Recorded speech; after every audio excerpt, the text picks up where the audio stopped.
as a best practice, it's best to have your front office do this so that they can collect any copays or patient responsibility. We're going to go ahead and mark this as arrived. This one. I'm going to right-click, and I see that I have a drop-down menu of options, and the first one right there is arrived, so we're going to click on that one. And now this field has kind of expanded, and it shows us some options. At the top right here, we see chart templates, and this is a way where we can actually select what type of documentation format we would like to use to document on the patient. Up here at the top, we also see kind of a description of why the patient is coming in to see us. Based on how your leadership determines what this would look like, I've seen clinics that have a very specific description, so anywhere from maybe MLC tear to maybe the ICD-10 or 9 code, or just something more generic like knee pain.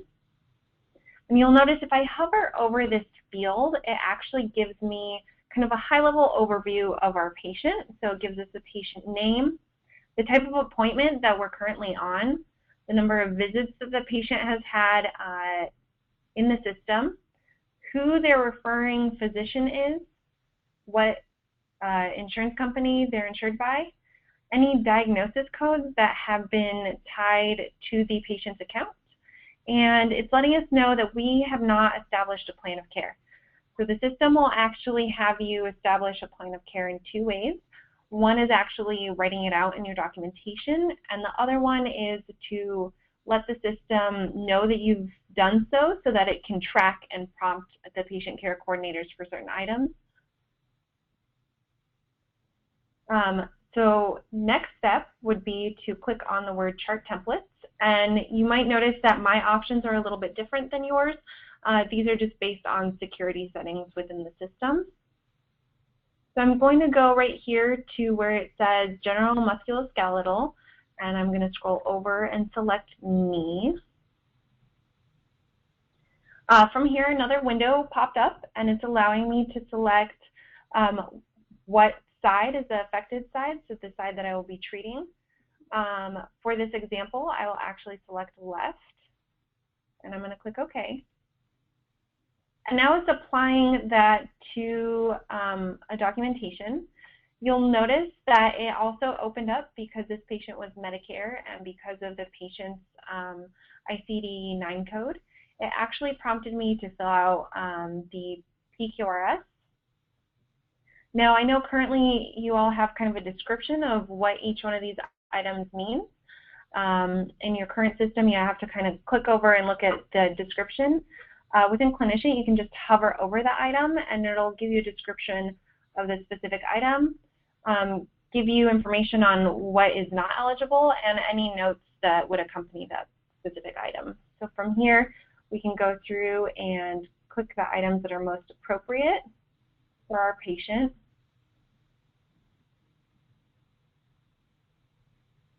And then we would click OK, making sure that there's not any more. The ones that pull up are based, again, on the patient's insurance information, their age, and the ICD-9 code. All right, so now you'll notice that it actually prompted me with a couple more things that have been added under the procedures area. And now we can actually start documenting. So you'll notice a couple of fields that are highlighted in blue. These blue highlighted areas are where we actually enter in the items that we're going to be documenting on. So I can either right-click, and it'll prompt me with a drop-down list of items that I can select from. And I'll select the one that's most appropriate to what my patient has indicated. And we can go through and continue filling that out. Sometimes you'll right-click and notice that no drop-down menu has been activated. So then you can actually free text in this field. There we go. If there is a drop-down that is available, but you feel like none of the options in that list applicable to your patient and that encounter, you can also click there and free text. Alternatively, if you find something that is applicable to your patient in that encounter, but there are actually multiple items that would kind of describe the patient's, I guess in this case, onset speed, you can continuously right-click and add more items as you're documenting. Now, any blue fields that I leave alone and leave blue, these will actually go ahead and fall off the documentation, so the note, when I have gone ahead and signed off on it. The next items here, again, similarly, I can just go ahead and fill out. I believe I said we were documenting on the left side, so that would, we'll just give that guy, who am I seeing? Joshua James. So we'll give Joshua James some left pane. And then I have options here to go ahead and fill out. Now, some fields you'll see will have a number prompt.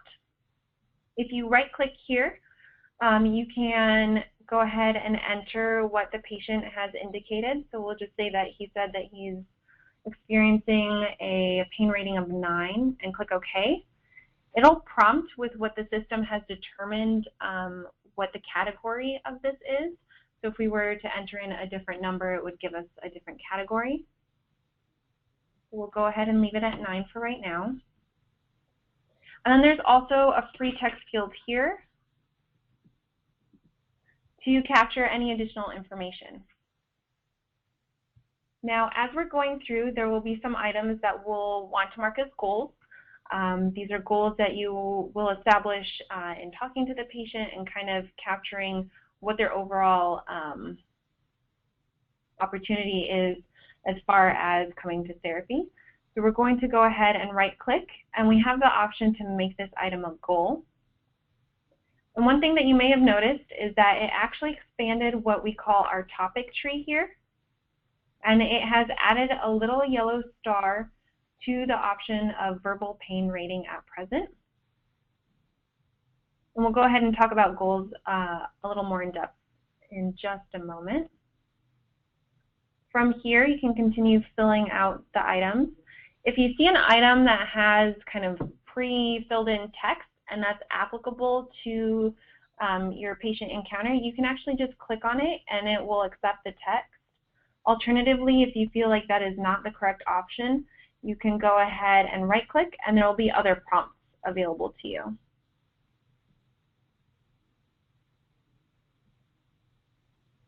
We'll just give them lots of issues today. Let's say these fields are not applicable to my encounter with the patient, and it's bothering me that I'm seeing the blue fields and I just want to get rid of them. You also have the option to right-click and then mark that item for deletion. So we're going to go ahead and delete a couple items here.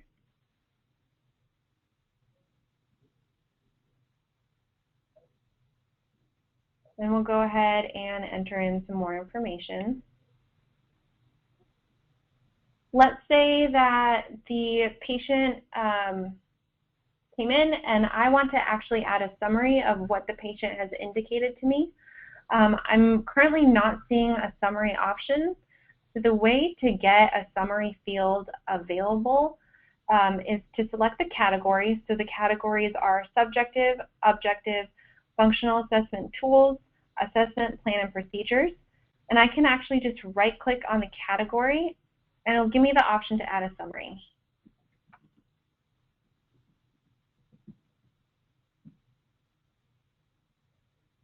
So we've added a summary, and now we'll go ahead and ignore these items, and now we're at this yellow item called primary functional limitation. Throughout your documentation, and this is something that the clinical content committee that's been identified may choose to add more items than this. There are some items that you'll have noticed are already highlighted yellow for you. These fields are actually required, and it will not let you sign off until you've filled out all highlighted yellow fields. So I'm going to right-click here, and it gives me this prompt of patient is unable to, so I can select that. And then I can add more information. So perhaps in this situation, the patient is unable to complete activities or ADLs. We'll just do that.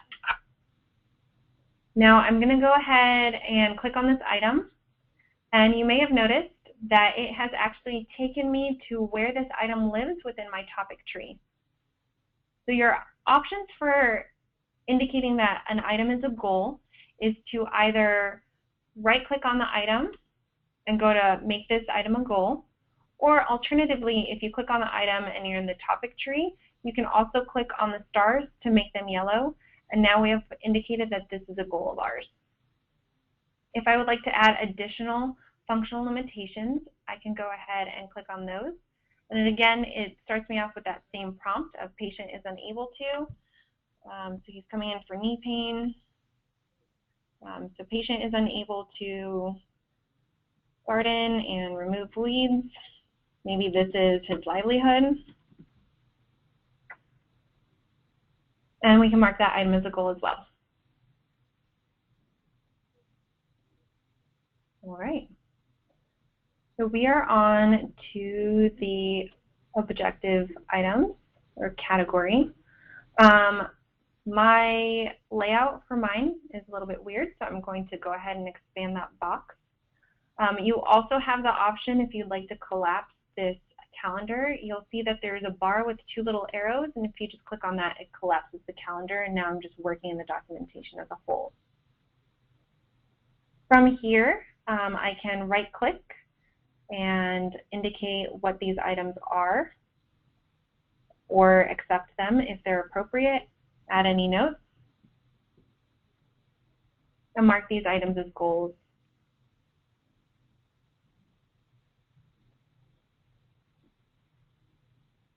I'm going to go ahead and fill out a couple more.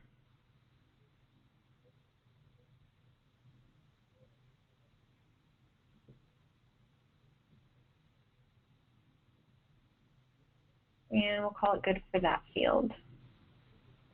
Let's say these fields right here are absolutely not applicable to this patient and the issues that they're presenting. So we're going to go ahead and remove that.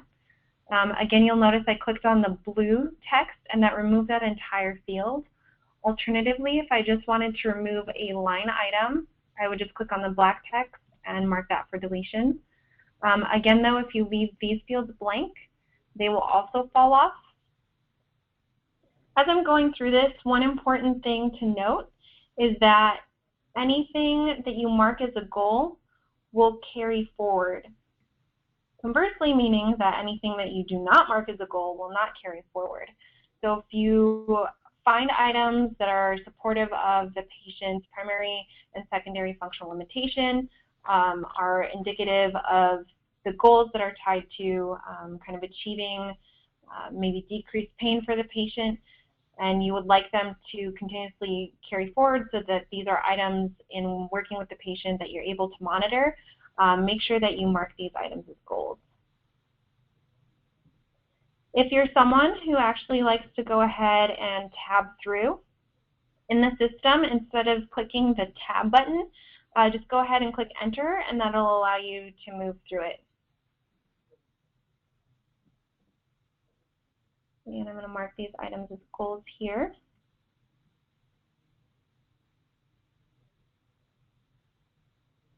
Let's say this isn't applicable. One thing that you might notice is how the system kind of categorizes items. So first off, items are categorized in anatomical positions. So anything that kind of has a larger category of lower extremity will be at the top. And then from here, as you saw, I just removed hip, but then it has left hip, or had left hip, now it has knee. And I bet if I scroll down, it'll have left ankle at the bottom. Let's say there are items here that you're not seeing on this, but it's a test or modality that you would like to actually perform with the patient. You have a couple of options. You can filter for the item, or you can search for it. Filtering only looks at the clinical content that has been made available under the topic that you're working in, while searching searches all of the available clinical content, and I'll actually get a little bit more into detail as to what this looks like when we get down to the procedures section.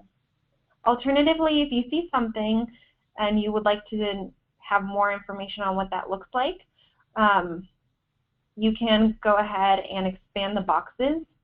One thing to note is that if you do not mark the boxes to be expanded and select individual items, and rather just click the whole item, it'll drop everything in, and that may or may not be what you would have wanted. So for example, it added in all of the different types of jumping tests, and perhaps I only wanted one of them. So in this situation, I would have to actually go back and either delete these items or perform them, or just take them off my documentation. All right. So I'm going to go ahead and scroll on down.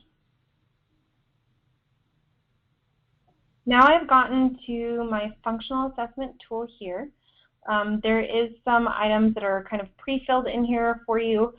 This language is editable. If you would like to see different language in this field, just go ahead and let your clinical content committee know, and this is something that can actually be changed.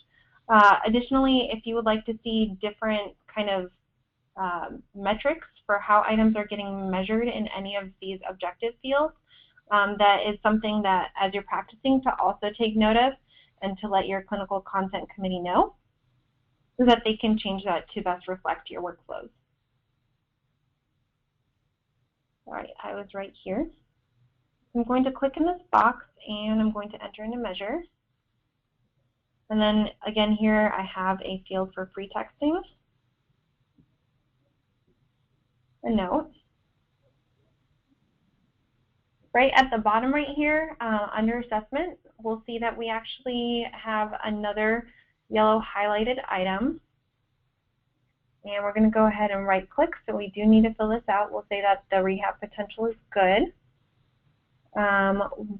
We can go ahead and fill some of these items out. Maybe there's more that I would like to add.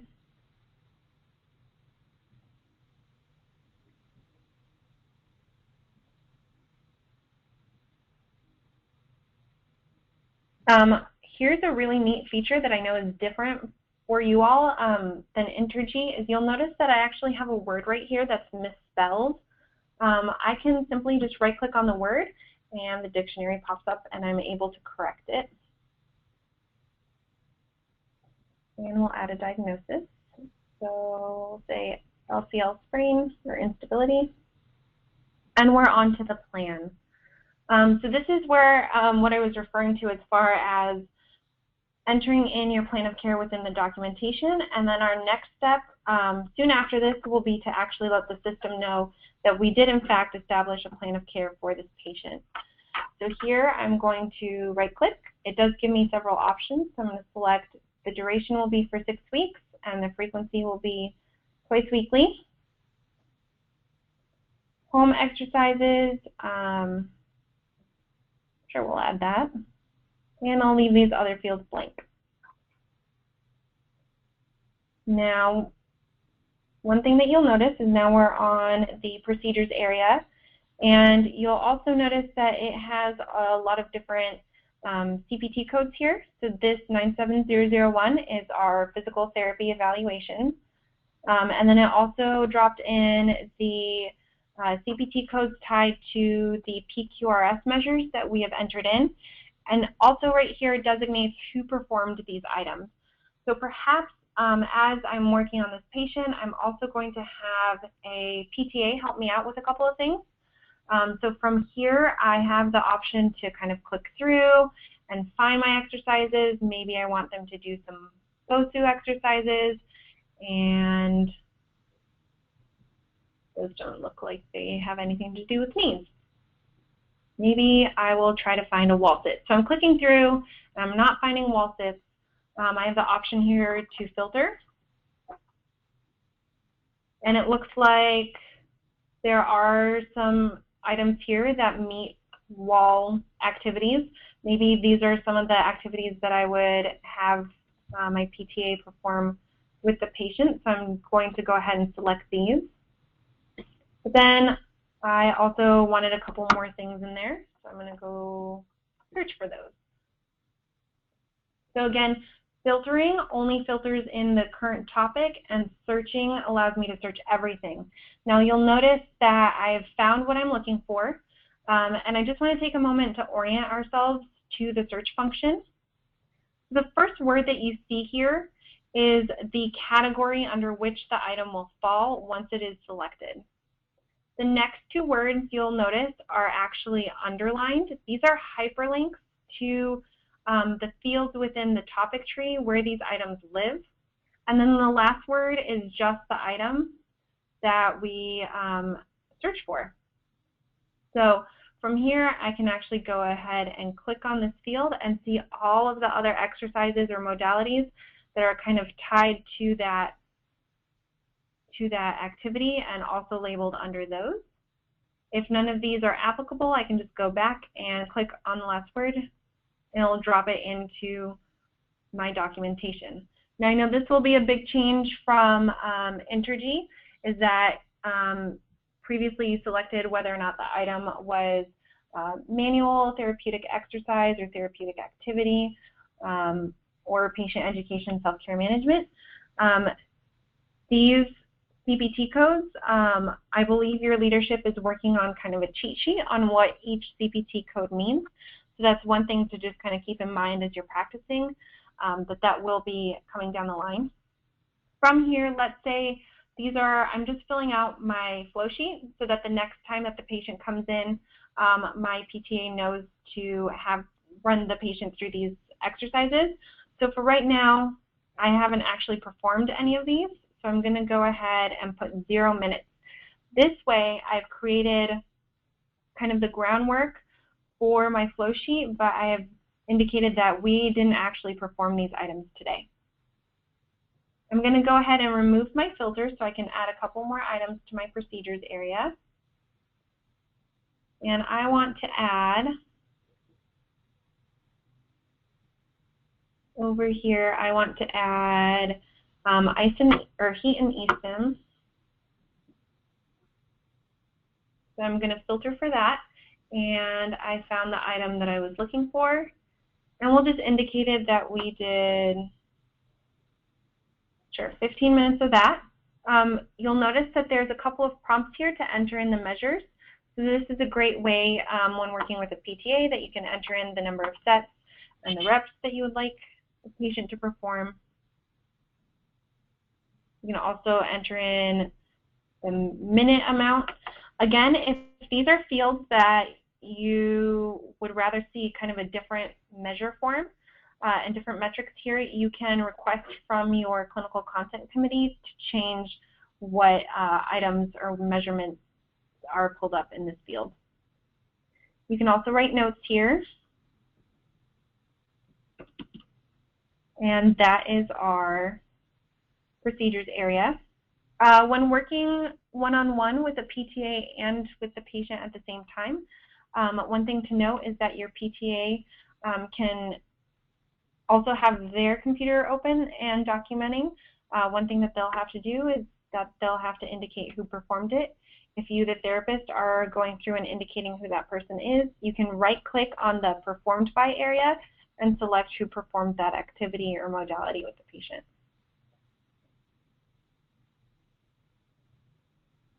All right, we have come to a summary field. This may or may not be on your templates. This is something that I've just left on mine. It says, thank you for this referral. My initial evaluation follows. Again, the fields that copy forward are the assessment plan, procedures, goals, and summary. So any items from subjective and objective that we've marked as goals will copy forward, and any summaries will copy forward. Meaning if I leave this as is on my next visit, this will also show up on all following visits for that patient. Now I'm going to go ahead and shrink this a little bit, and now we can talk about the goals section. So you'll notice here I've identified 10 items as goals. I can right-click, and if I feel confident that perhaps in 3 months my patient will be able to achieve all the goals we've indicated, I can go ahead and click on the by date and select a specific item from the calendar, and it will populate with that date that I selected. Perhaps I feel certain items would be able to be achieved sooner, so I can click here. All right, it's getting mad at me. I can click here and actually go to maybe an earlier on date that I feel is more reasonable for the patient to achieve this item on. You can either do it individually or all down the line utilizing the by date field. Now you'll notice up here that I also have a field called goals. So I'm going to go ahead and click on that, and you'll see all the little yellow stars correlated to the items that we indicated were our goals with this patient. If I click on the actual word, you'll see a yellow arrow pop up, and if I click on the star, you'll see a blue arrow pop up. The blue arrow allows me to kind of organize them as far as priorities. So I've moved up the primary functional limitation. I'm going to do the same thing with the secondary functional limitations. And now I've organized them a little bit. From here, I can actually click, and once I get the yellow arrow, this allows me to drop items in as supporting kind of our goal of the primary functional limitation, and I can do the same thing with the secondary functional limitation. Again, this may or may not be required by your clinical leadership, but it is a neat feature of the system that you can utilize. All right, sometimes our numbers get stuck at the bottom, so we have this renumber goals button that just allows items to get renumbered if the number, for whatever reason, didn't change as we were organizing things. The next tab here that I actually intentionally skipped over is called the charge ticket. And I'm going to go ahead and click on that just so we can kind of get an idea of what's going on in here. So this charge ticket tab is directly correlated with what's indicated in our procedures area. Any changes in the procedures area will also occur on the charge ticket and vice versa. At the very bottom, you'll also notice that it gives us some issues and warnings. It's just letting us know here in this instance that certain items will not be billed for a full unit of service. And I can actually go ahead and look through to identify why that might be. So I'm noticing that for 2 of these CPT codes, the 97110 and the 97112, it's actually letting me know that it won't be billed for a full unit of service because I've indicated that we didn't spend any time on those items. Then for 97014, I know that this item is a non-billable unit, but I did also want to capture the fact that it was a resource and time that I spent with the patient. So I went ahead and billed it, but it's not generating any units here. All right, the next thing that I noticed is that I have in my documentation indicated that I spent 45 minutes with the patient of the 60 minutes that the patient was scheduled for. If the patient was running 15 minutes late and this is accurate, that I want to show, hey, this patient was scheduled for an hour, but they only came in for 45 minutes and we only had time for 45 minutes of treatment, I would leave it as such. If the situation was where the patient was actually scheduled for an hour, but we actually only spent 45 minutes on treatment, I would go ahead and reconcile my time to indicate exactly what it is that happened. You'll notice that my time has now changed to 45 of 45, and this will in no way, shape, or form affect how the schedule looks like for the patient care coordinators. It's just a way to kind of keep track of how you allocated your time when you spent it with the patient. Now, one major item that will be different than Entergy is that your ability to submit claims is directly correlated with the documentation available here. So in order for us to actually get the claim out the door, we need to go ahead and submit our documentation that we just completed. So before I do that, and I would do that by clicking the sign button, but before I go ahead and do that, I'm going to actually show you how to let the system know that we have established the plan of care. So I'm going to click on this word right here. It's called our case box. I'm going to click on the case box, and what it's going to do is it's going to open up the patient folder in my system. The patient folders here are referred to as the client editor. And I see here that it's opened up our case information tab. Now, there are two boxes that, as a best practice, we recommend are the responsibility of the physical therapist. These two boxes are this ICD-9 and/or 10 code area, as well as this plan of care and progress report date box. I'm going to come back to this one in just a second.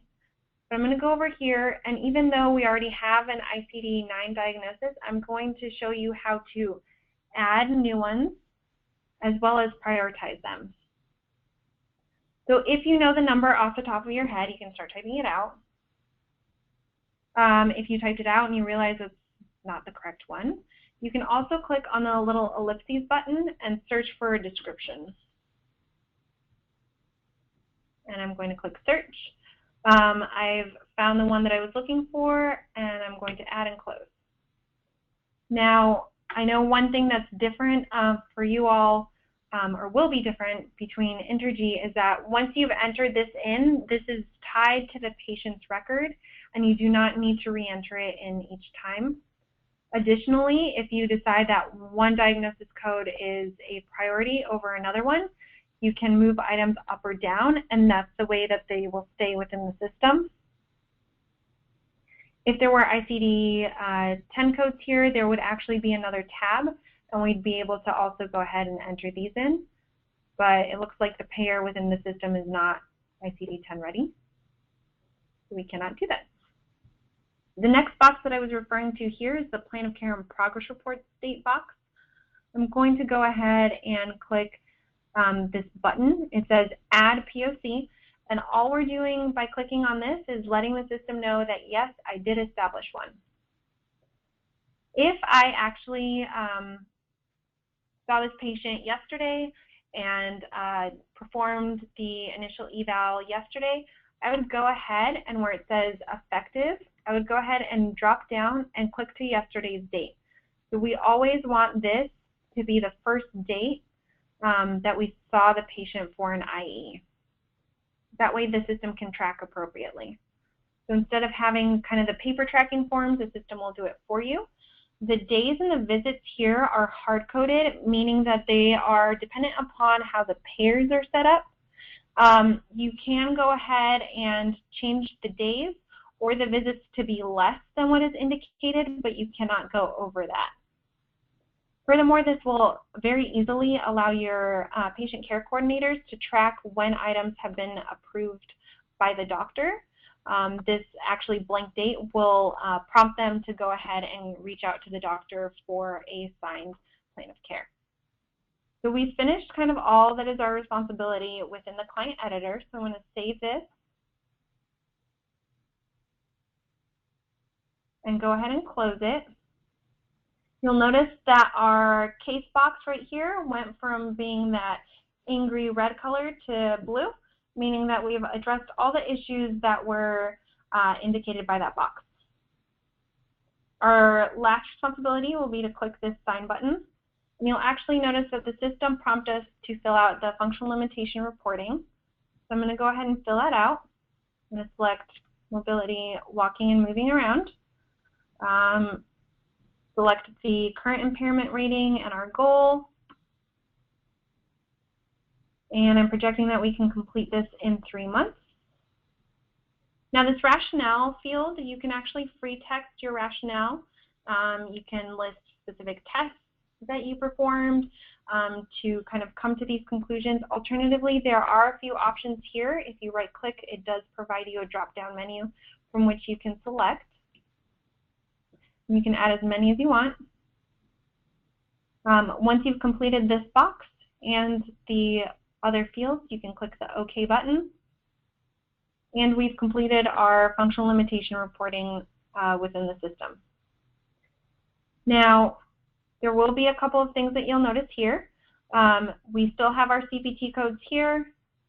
We have our units here, and then the minutes spent on each one. The units are determined by a function of the system.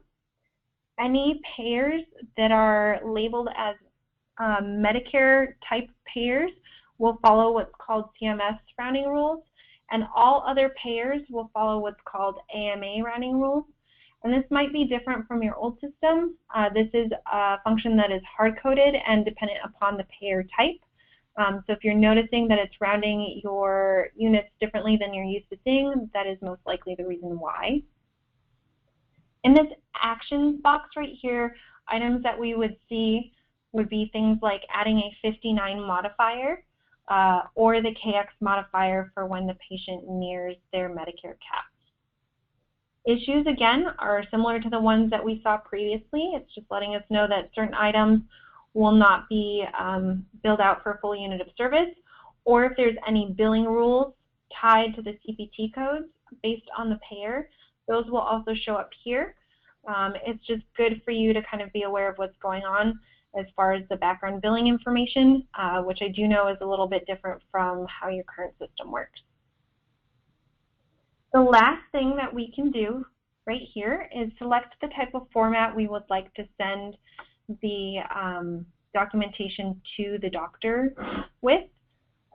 So from here, and I know this is something that currently your patient care coordinators sometimes have to drop items to a Word document and then tweak the formatting and the spelling. This will all already be preset. This is something that your clinical content team is already working on, determining what types of information they would like to populate in each type of format. So I'm going to select the initial evaluation and plan of care certification format. Why don't we go ahead and actually preview this just so you get an idea of what it looks like.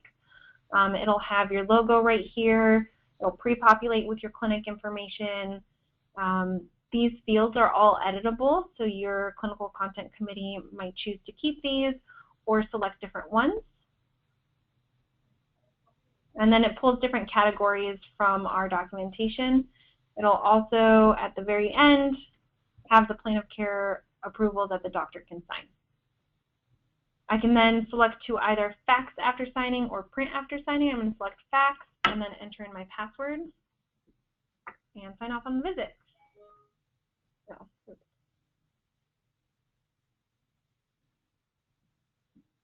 there we go.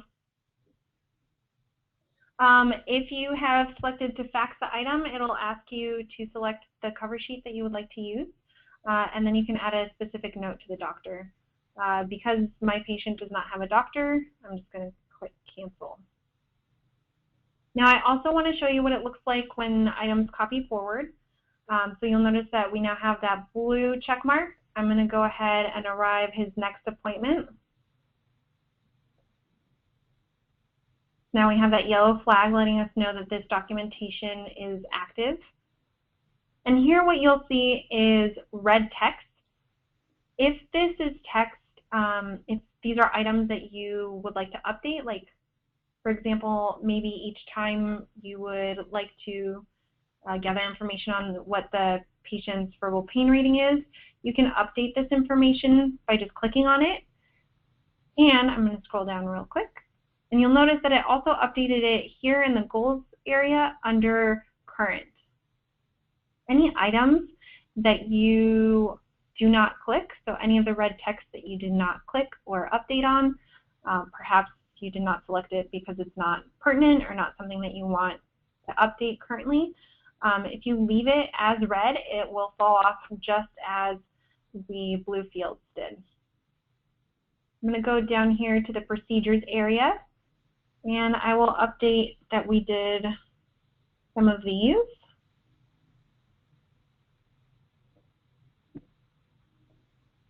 And perhaps my PTA helped me out with most of these. So I'm going to select a PTA.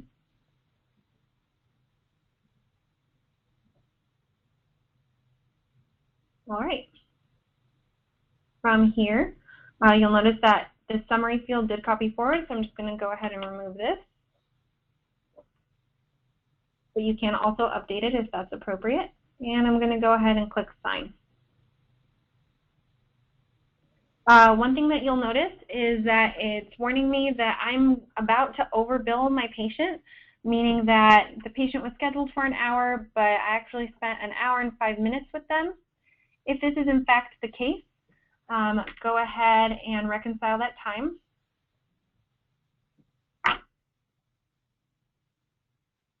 And you'll notice that my time has now turned green.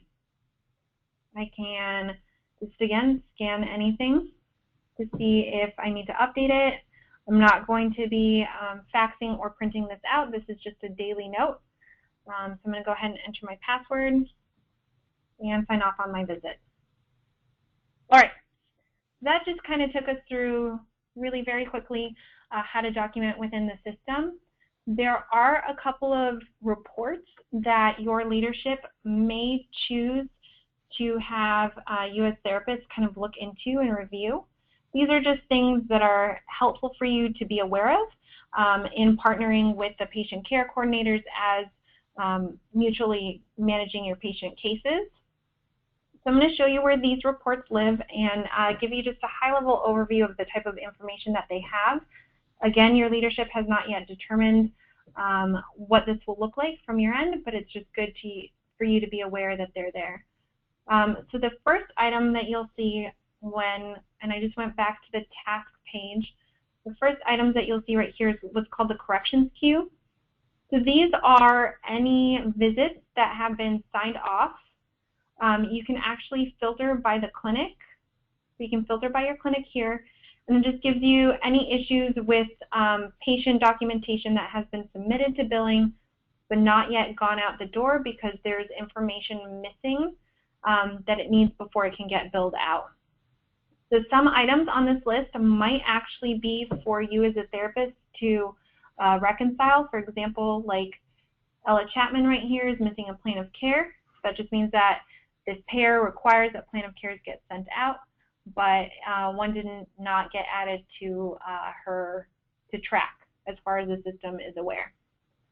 So items are just prioritized by the age of them or how much money each issue is holding up.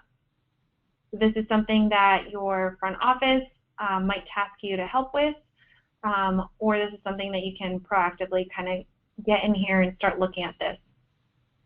Now, appointments at risk.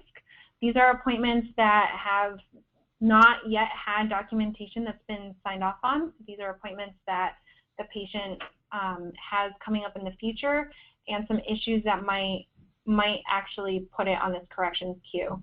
So it's good to kind of be aware of what's coming down the line.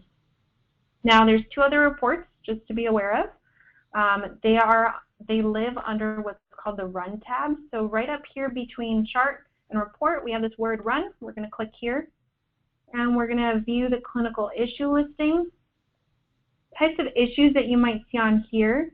And this report is different from the others in that you can filter both by the clinic and by yourself as a staff member. And this kind of gives you insight into what's going on with your patients. So we can see items like insurance authorizations and scripts expiring. We can see patients that have not come in. So maybe these are folks that we need to go ahead and work with the patient care coordinators to go ahead and discharge. We also see folks in here that have had a referral from a physician but have not yet come in for their first appointment. We can also see here any patients that were waiting a signed plan of care approval from the physician on. So if there was a referrer right here, we'd be able to, as the therapist, kind of support the patient care coordinators and reach out to those physicians and see if we can't get that back signed. It also gives us the warning of, hey, you've already established a plan of care, but these plans of care are about to expire. So maybe it would be appropriate to either discharge the patient if they've met their goals, or do a progress evaluation and establish a new plan of care for these folks. And last but certainly not least, at the very bottom, and this is certainly very different from Entergy, is that it gives you insight into any visits that you may have over or under billed. So if I want to, I can actually click on the patient and then go down here to where it says View Patient. And maybe this appointment was underbilled because the patient was 19 minutes late, or they spent 19 minutes in the bathroom, or something happened to where you weren't able to treat them for the full allotted time that they were scheduled. So we can actually go ahead and enter a note into the patient's case record. So where I would do that was go ahead and click from this Case Information tab over to the Personal Information tab. And right here is this box that says Notes. And this is where it's appropriate to enter in any information about a patient's appointment.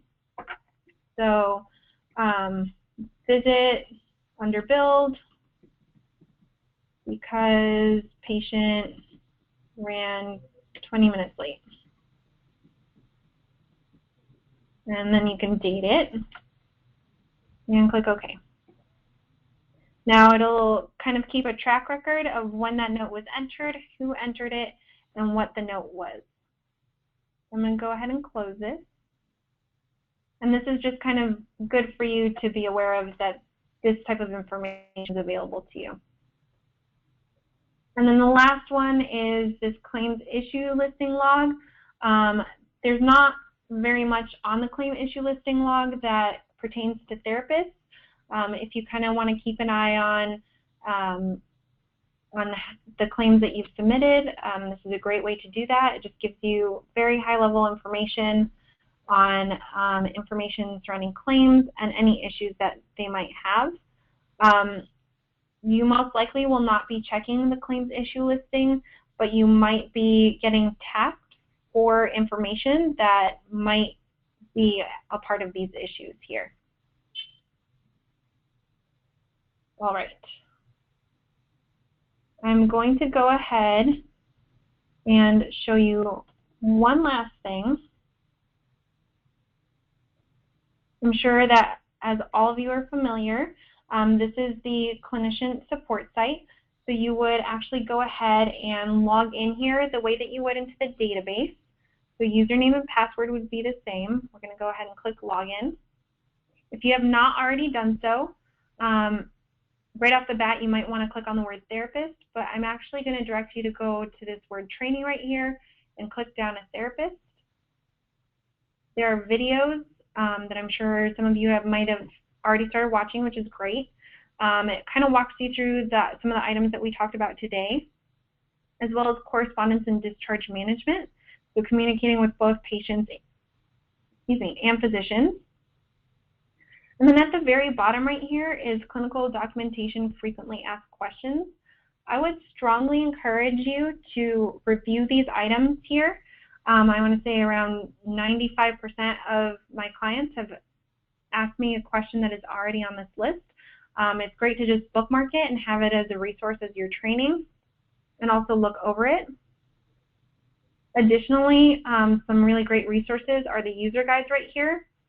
So if you're practicing charting and you have a question about how to capture something or how to do something in the system, you just go to user guides and click charting.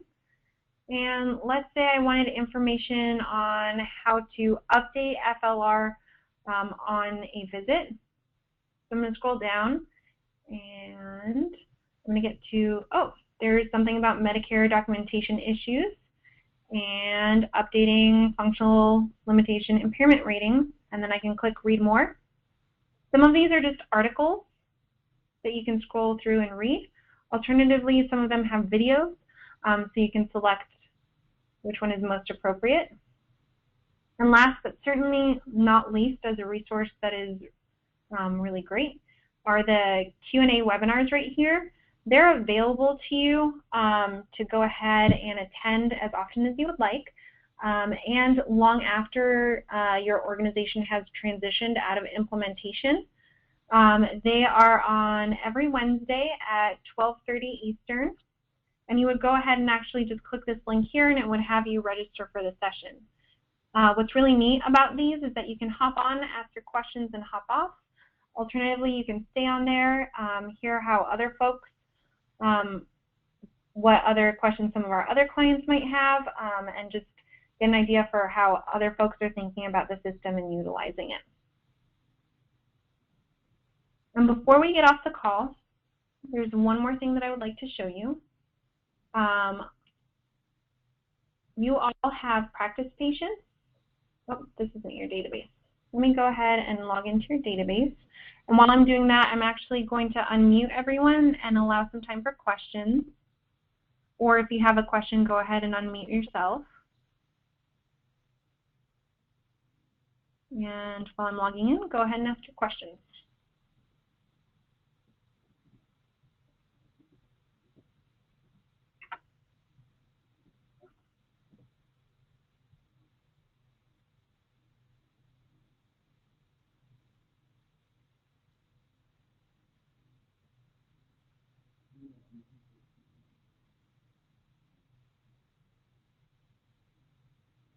All right, so this is your actual database. I'm assuming that no one has any questions, but I'll come back to that in a second. So here on the week of November 16th, the 20th, Lindsay and I, Lindsay is the other implementation consultant on your account, actually went ahead and gave everyone practice patients. So everyone has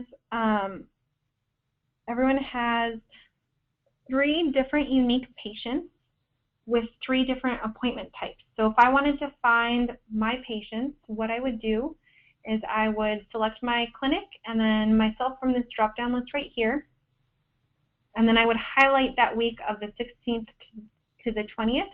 And what you will see is that you have 3 patients. Each patient has an initial evaluation, a standard visit, and either a progress evaluation or a discharge evaluation. So these patients right here are for you to practice on and utilize while you're training. And then as you're practicing and training, if you have questions, go ahead and ask those questions to your super users. Alternatively, taking advantage of the information that's on the support site is another great way to kind of get those questions answered. If you're super user or if you can't find it on the support site, that resource isn't maybe getting you the information that you need. Your super user can then route your question to Lisa, who will then go ahead and route it to us. So don't hesitate to ask questions. We are here for you as a resource and here to help you as you get training.